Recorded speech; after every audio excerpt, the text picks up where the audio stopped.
या किसी भी दायरे में बैठे हुए मौजूद अफराद को, उनको भी हक नहीं होना चाहिए कि आप हमारी इज्जतें उछालें। ये पाकिस्तान में सिलेक्टिव जस्टिस तो हम सुनते आए थे, होता है, हमने देखा भी। अभी पिछले दिनों की बात है, आपने देखा, कल जिक्र भी हुआ, शहीद जुल्फ़िकार अली भुट्टो के जो अदालती कत्ल था, सुप्रीम कोर्ट ने उसको मान लिया कई दहाइयों के बाद। तो सिलेक्टिव जस्टिस तो होता था, कंटेम्प्ट में भी बड़ा सिलेक्टिव हमारी अदालतें और बहुत ही मोहतरम जजेस साहिबान रहते हैं। ऐसा ये लगता है कि अगर आप किसी पर्टिकुलर पॉलिटिकल लीनिंग के हैं तो आपको बिल्कुल खुली आज़ादी और खुली छूट है, आप जो चाहें कह दें। और अगर आपकी पॉलिटिकल लीनिंग वो नहीं है कि जो किसी मखसूस नशिस्त पे बैठे हुए मोहतरम साहब की या उनके अहल खाना की है, तो फिर जनाब आपको कंटेम्प्ट का नोटिस आ जाता है। सलीम कौसर ने कई दहाइयों पहले कहा था, और ऐसा लगता है कि आजकल के लिए ही कहा था, कि तुमने सच बोलने की जुर्रत की, तुमने सच बोलने की जुर्रत की, यह भी तौहीन है अदालत की। मेरी गुजारिश ये है, और यकीनन ये क्योंकि कानून साज हम इदारे में बैठे हैं, हमारा काम है कानून साजी करना, यकीनन इसके ऊपर हम जाएंगे और वजीर कानून साहब भी हमारी रहनुमाई करेंगे कि इसके भी कोई कवायद और ज़वाबित तय होने चाहिए। तौहीन है क्या, तौहीन किसकी हो सकती है, किसकी हो सकती है, किस तौर हो सकती है, उसमें मैं सजावार किस तरीके से ठहराया जा सकता हूं।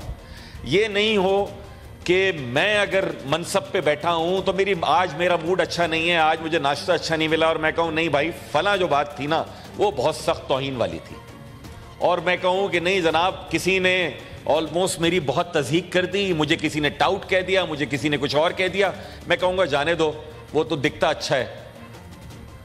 ये पाकिस्तान में ये जो डायकाटमी है, मेरे ख्याल में हमारे फैसलों में, हमारे रिमार्क्स में, हमारी जजमेंट्स में इसको बिल्कुल इस तरीके से नहीं होना चाहिए। मेरे दोस्त फैसल लाडा साहब यहां पर बैठे हैं, इनके हवाले से कहा गया, मोहतरम जज साहब ने कहा है, यकीनन उनके पास रीजंस होंगे जो उन्होंने कहे, और यकीनन वो रीजंस दिए भी जाएंगे कि किसी को कह दिया जाए कि जनाब आप प्रॉक्सी हैं।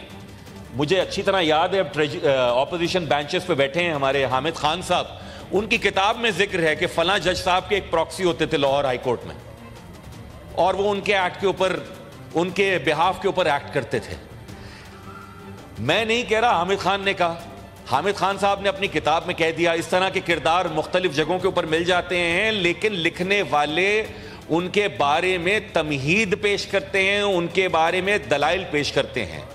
इस मौजूद ऐवान के हाउस को के जो कि नुमाइंदा है, yes he is proxy to the people of his constituency, yes he is acting on their behalf, yes he is elected to act on their behalf, yet if he is called proxy in a negative manner, तो मेरे ख्याल में ये न सिर्फ इनफराई बल्कि इज्तिमाई तौर के ऊपर बहुत सवाल भी है, बल्कि शायद इस मौजूद ऐवान के भले वो आयल के किसी भी तरफ बैठे हों, उनकी इज्जतों के ऊपर भी हर्फ उठता है।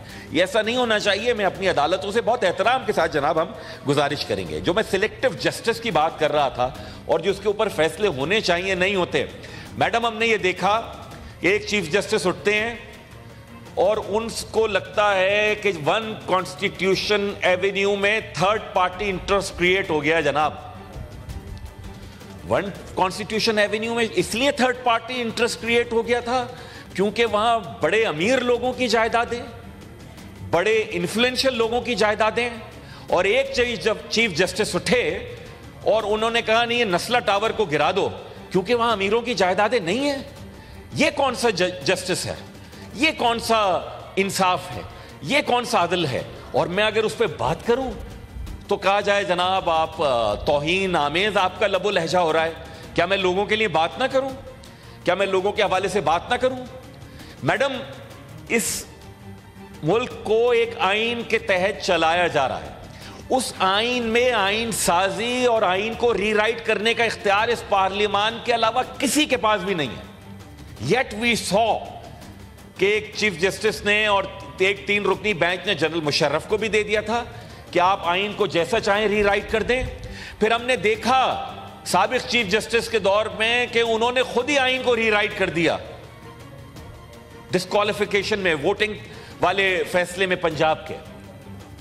और तो और क्या इस पार्लियामान के अरकान को यह आजादी है?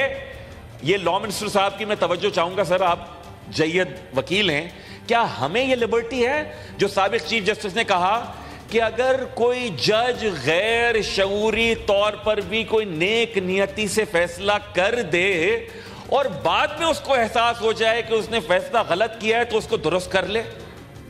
क्या कमाल सादगी है, क्या कमाल, what audacity that was like.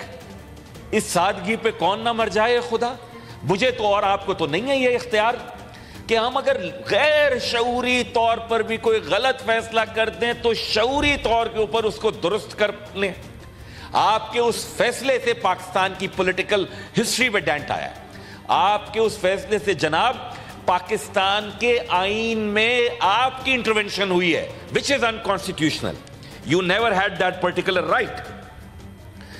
यहां सिलेक्टिव जस्टिस की मैं बात करूं, बाज दोस्तों की, क्योंकि तारीख जो है ना वो मेरे ख्याल में 9 मई और 2018 से पहले उनको लगता है पाकिस्तान एग्जिस्ट नहीं करता था। तो मैं यकीन जानिए, अभी तो हम हंसते हैं, अभी सिंध असेंबली में मेरी एक बहन एमपीए बैठी है, पिछली असेंबली में उनकी वालदा थी, दोनों को गिरफ्तार करके थाने ले जाकर डाल दिया था जेल में। ऐसा नहीं है, पहली दफा नहीं हुआ, नहीं होना चाहिए किसी के साथ भी। लेकिन जनाब हमें खुदा की कसम कभी ये लिबर्टी नहीं थी कि हमें आधे घंटे में 50-50 केसों में जमानतें दें। हमारा भी दिल चाहता है कि काश हमारे केसेस भी पेशावर हाई कोर्ट में या किसी और हाई कोर्ट में लग जाएं तो हम भी वहां पर ले जाएंगे। वजह उसकी यह है, इस ऐवान की तवज्जो मैं कर रहा हूं कि कराची में पानी का संगीन मसला है। मेरी पार्टी ने कहा हम इसके खिलाफ मुजाहरा करेंगे, वजीर आला हाउस जाएंगे। ना कोई टायर जला, ना कोई पथराव हुआ, मुकदमा बनाए इंसदादे दहशतगर्दी का, और हम उन पे जमानतों में हैं। उन केसेस में हमारी दफा में कोई इस तरह से नहीं था। लापता अफराद इस मुल्क का मसला है, लापता अफराद को बाजियाब होना चाहिए।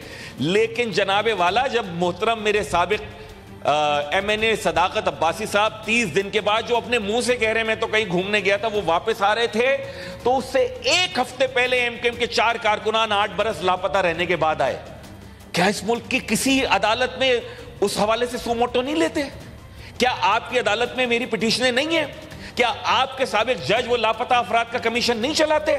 आज भी मेरे 113 कारकुनान लापता हैं, कोई इस मुल्क की अदालत उसका नोटिस लेने के लिए तैयार नहीं है। चलिए इस्लामाबाद की बात हो रही है ना, मैं तो कहता हूं जुल्फकार अली भुट्टो शहीद का केस आपने उठाया, बहुत अच्छा किया। 29 MKM के लापता कारकुनान के लिए इसी इस्लामाबाद की मरगला हिल के लिए कहा था चौधरी शुजात हुसैन साहब ने, वजीर दाखिला था, कि उनको मार के यहां पर दफना दिया है। आज ले लीजिए ना नोटिस। कौन सा सिलेक्टिव जस्टिस है?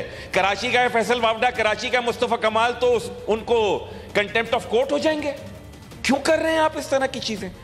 बराए मेहरबानी, इस ऐवान के पास ये इख्तियार है आइन साजी का, कानून साजी का। इस ऐवान के पास इख्तियार है, इनका इस्तेकाक है लोगों की नुमाइंदगी करने का। इस ऐवान के अरकान के पास ये जिम्मेदारी है लोगों के लिए बात करने की, और हमारी जिम्मेदारी है निशानदही करने की कि अगर इस कॉन्स्टिट्यूशन और इस पार्लियामान विच इज सुप्रीम, पार्लियामान मुकन्नना से ऊपर कोई इदारा नहीं है, पार्लियामान इज सुप्रीम, तो वो अगर if this parliament is supreme then हमारी जिम्मेदारी है कहीं पे भी कोई इनामली हो, कहीं पे भी कोई इनजस्टिस हो, कहीं पे भी कोई सिलेक्टिवनेस हो, तो हम उसको पॉइंट आउट करें। बराए मेहरबानी, आपकी इज्जतें हमारी इज्जतें हैं, हम नहीं चाहते कि आपकी हतक हो, ना हम करेंगे। लेकिन अगर आपकी जानिब से जनाब सिलेक्टिव जस्टिस होगा और डिसीजंस होंगे तो फिर लोग आप पे सवाल उठाएंगे जो कि असल में आपकी हतक होगी।